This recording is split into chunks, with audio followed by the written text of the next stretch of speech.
Damos continuidade ao programa Anatomia do Poder, entrevistando a doutora Silvia de Castro Figueiredo.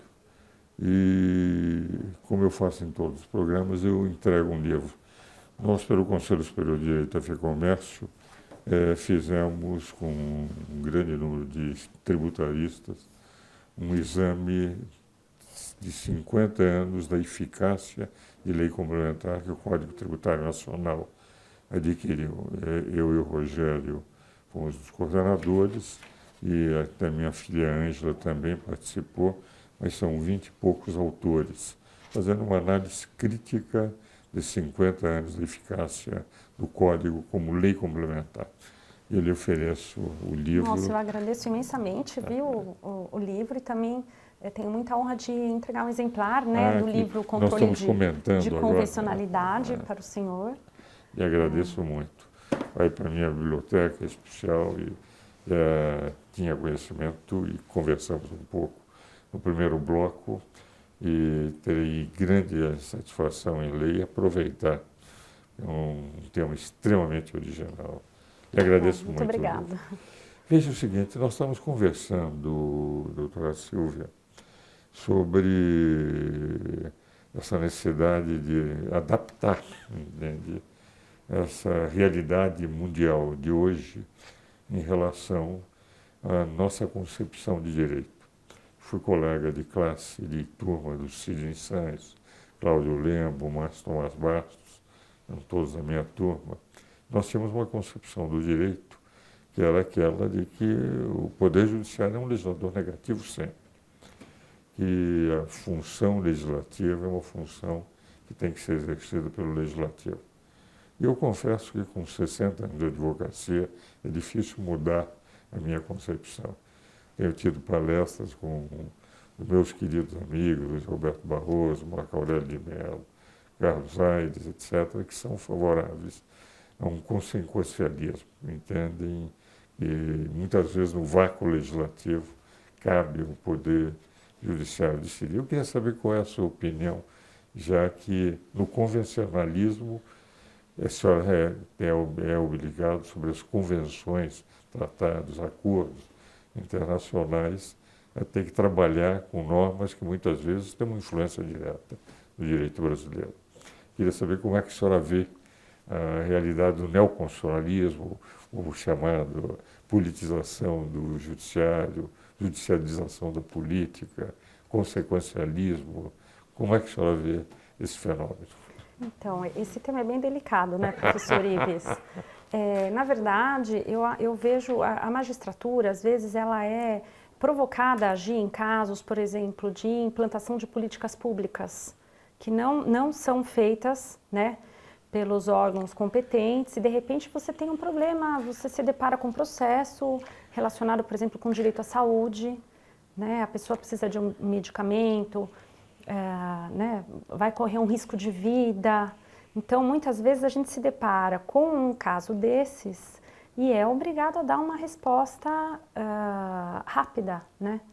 E eu tenho a impressão que nesse caso é motivado a agir, né? Embora haja essa omissão do legislativo de ter implantado uma política pública tal que, se existisse, né, o judiciário não seria instado a se pronunciar. Agora, por exemplo, agora em relação a políticas públicas, há uma preocupação dos executivos de que eles, muitas vezes, no momento em que se atende um medicamento para uma determinada pessoa que recorre ao judiciário, aqueles recursos que podem ser dedicados ao SUS, eles deixam de estar disponíveis, o que vai prejudicar um número maior de pessoas, porque, na prática, uma grande parte do orçamento das secretarias de saúde, das prefeituras, dos estados, então é a crítica que faz o Poder Executivo, é de que, se esse dinheiro vai para lá,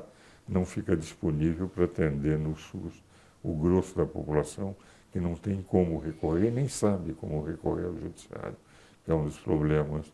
Mas um outro problema que me preocupa mais é quando o próprio Poder Judiciário ele decide alterando legislação existente. Por exemplo, Eu sou absolutamente favorável, como cidadão, à prisão em segunda instância.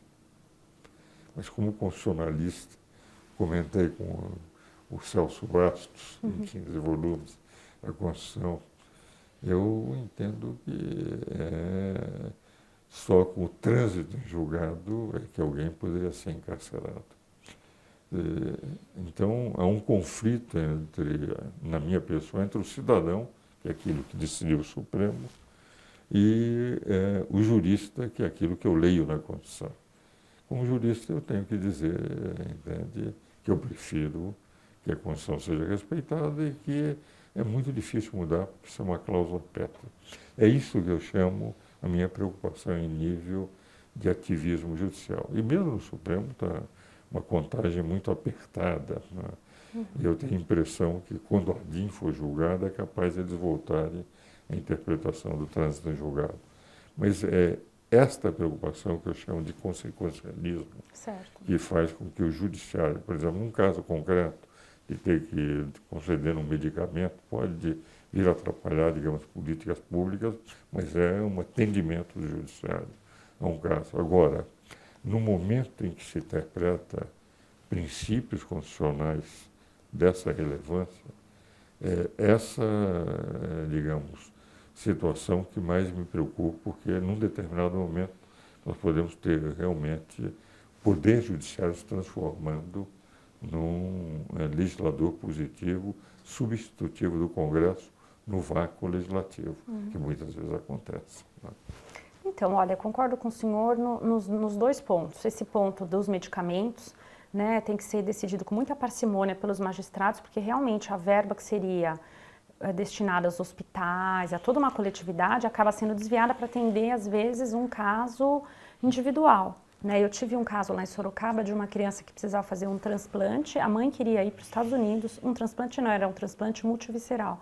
A mãe queria ir para os Estados Unidos, o hospital da criança aqui oferecia, da USP, oferecia o serviço, e ela a mãe, ela recorreu da decisão para ir para os Estados Unidos e foi para os Estados Unidos, mas não teve sucesso, né? Porque era Estados Unidos, aqui a nossa medicina também é muito avançada.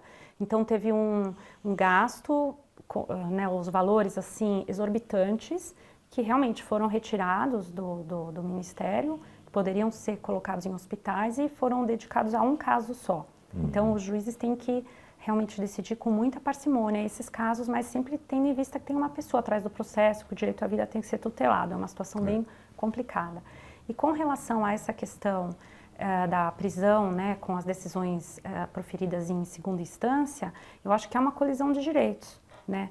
Uma colisão de direitos aí do artigo 5º, né, resguardar, né, o trânsito julgado para o condenado ser preso, ou a segurança da sociedade, alguma coisa assim, que na verdade com tantos recursos que existem né, para o acusado no processo penal e com os prazos prescricionais, na verdade as decisões penais elas estavam sendo totalmente ineficazes, todas eram acobertadas pela prescrição. Então eu acho que é um exemplo bem assim, típico de uma grande colisão de direitos fundamentais. Agora, por exemplo, nesse caso do trânsito em julgado, se poderia trabalhar o legislativo para mudar o conceito de prescrição, porque prescrição é matéria de legislação ordinária. Porque o nosso código foi feito em 1940, as coisas tinham outro ritmo. Nós podemos mudar aí para dizer, uma vez discutindo, suspende-se a prescrição.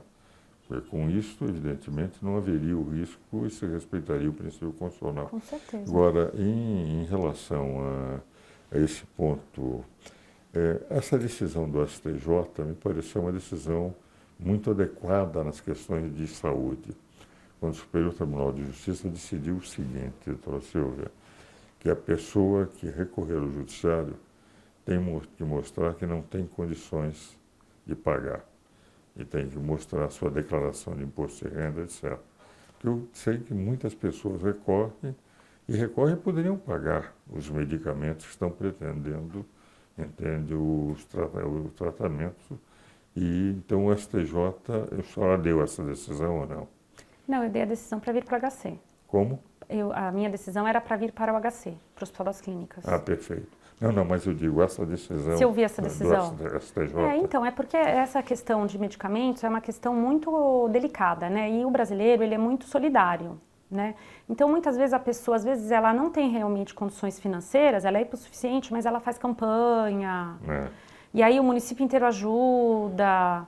Então, assim, realmente vai preencher esse requisito do STJ. Ela é hipossuficiente, mas ela pode litigar, pedir para a União, ou para o Estado, para o município custear, e ela pode procurar outra fonte de custeio de recursos também, mesmo sendo hipossuficiente.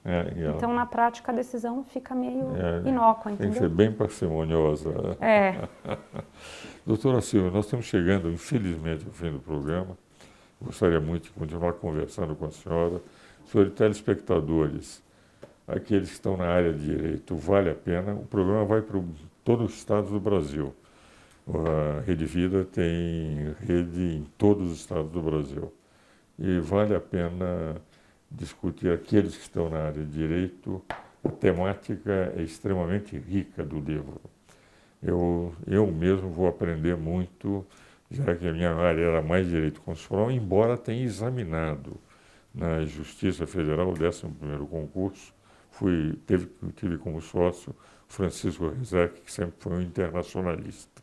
Ele foi sócio meu, grande amigo, foi ministro do Supremo, juiz da Corte de Haia, e eu examinei direito constitucional e direito internacional.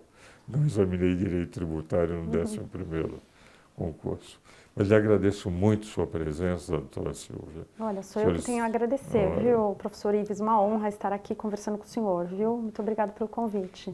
A honra foi nossa e os senhores aproveitaram e conheceram um pouco de uma das grandes juízas da Justiça Federal. Muito obrigado pela presença, pela doutora Silvia, e espero os senhores telespectadores novamente no próximo domingo.